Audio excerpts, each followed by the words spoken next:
कई सालों से कन्याओं को, राजाओं की कन्याओं को लूट कर लेकर आता है, अपनी कैद खाने में बंद कर देता है और संकल्प ले रखा है उस भौमासुर ने, महादैत्य ने, कि इनका विवाह जो है एक साथ ही करना है। मैं इनका स्वामी बनूंगा और जितनी ये 16,100 कन्याएं हैं, इनका मालिक कोई और नहीं, मैं ही होऊंगा। जब कन्याओं को रोते बिलखते देखा नारद जी ने, तो चुपके से पूछा, अरे कन्याओं क्यों रो रही हो?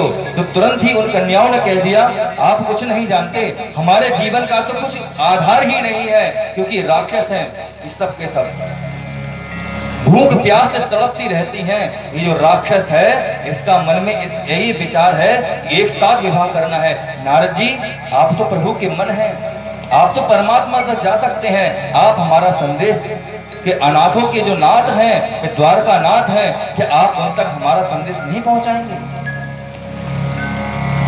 जब नारद जी से इतना कहा है, तो नारद जी आते हैं द्वारकानाथ प्रभु के पास में और कहने लगे,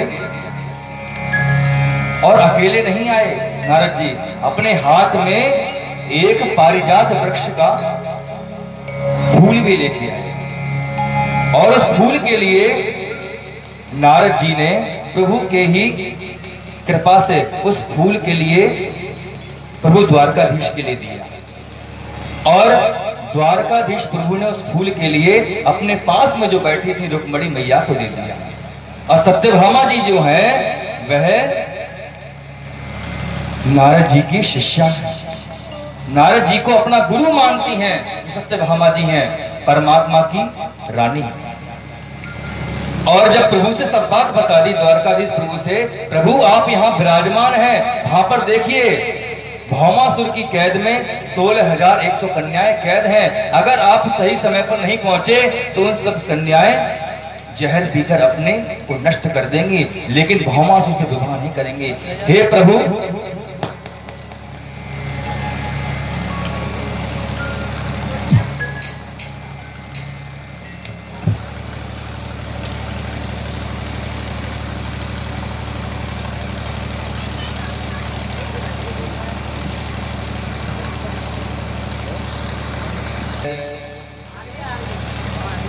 प्रभु ने पता है क्या किया? प्रभु ने उस पुष्प के लिए रुक्मणी मैया को दे दिया, और प्रभु की ही आज्ञा से नारद जी जो हैं वह सत्यभामा के महल में पहुंचे और कहने लगे, अरे सत्यभामा, मोको ऐसे लागे है कि भगवान द्वारकाधीश तुमसे प्रेम नहीं करते, ये सारी लीला परमात्मा की बनाई हुई है। नारद जी जाते हैं, कहते हैं, सत्यभामा, परमात्मा तुमसे प्रेम नहीं करते हैं। क्यों गुरुदेव, ऐसी क्या बात है? तो कहने लगे नारद जी, महाराज, हमने पुष्प लेकर आए थे, और वो पुष्प साधारण नहीं था, स्वर्ग के पारिजात वृक्ष का पुष्प था, और उस पुष्प के लिए द्वारकानाथ प्रभु को दिया। तो द्वारकानाथ प्रभु ने वो पुष्प अपनी प्राणों से प्यारी रुक्मणी को दे दिया। अगर तू उनकी प्यारी होती तो क्या तुझको पुष्प नहीं देते? अब इतना सुना था, सत्यभामा जी नाराज, और प्रभु के जब सामने से जब निकल के गए हैं, प्रभु ने कहा, काम कर दिया? तो नारद जी कहते हैं, प्रभु जैसी आपकी आज्ञा था वैसी मैंने आज्ञा को पूर्ण किया है। अब द्वारकानाथ प्रभु सत्यभामा जी के महल की तरफ आते हैं, तो देखते सत्यभामा जी तो नाराज हैं, क्रोध की अवस्था में है, कोप में आ चुकी हैं। पूछने लगे, अरे प्यारी, देख मोको सबसे ज्यादा प्यारी तू ही है, अगर तोको जो पुष्प चाहिए तो मैं तुझको पुष्प क्या, मैं तो पूरा वृक्ष तुझको लाकर दे सकता हूं। इतना कहा तो सत्यभामा जी के मुखारबिंद पे खुशी आ गई, मुस्कुराने लगे, प्रभु सच्ची कह रहे हैं, हाँ, रुक्मणी को तो मैंने पुष्प दिया है, और मैं तुझके लिए तो पूरा पुष्प का वृक्ष ही लाकर दे दूंगा। क्यों?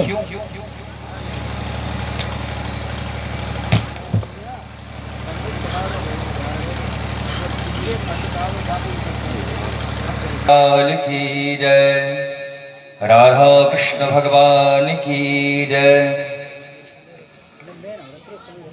अब एक संत ने, भगवान ने पूछा कि प्रभु 16,100 कन्या को बचाने के लिए भौमासुर को नाराज क्यों, भौमासुर से बदला लेने के लिए सत्यभामा जी को नाराज क्यों कर दिया?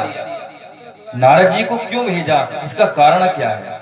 तो कहने लगे, प्रभु ये जो भौमासुर था ना, इसको परमात्मा ने ही वरदान दिया है। जब भगवान अपनी नासिका पर बराह बनकर पृथ्वी को जो लेकर आए थे, तो पृथ्वी बहुत ही हिरण्याक्ष के क्रोध से, अत्याचार से कांप रही थी, और संयोग होने से प्रभु के पृथ्वी जो है गर्भवती हो गई। भगवान वराह के द्वारा प्रभु को मैया पृथ्वी के लिए गर्भ धारण हुआ। तो पृथ्वी के जो पुत्र हुए वो हुए भौमासुर। ये भौमासुर कोई और नहीं, ये तो पृथ्वी मैया के पुत्र हैं।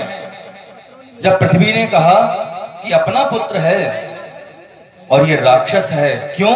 क्योंकि हिरण्याक्ष के अत्याचार के कारण गर्भवती मैया पृथ्वी ने जब ध्यान किया है, तो जैसे ध्यान किया वैसा ही पुत्र उत्पन्न हुआ।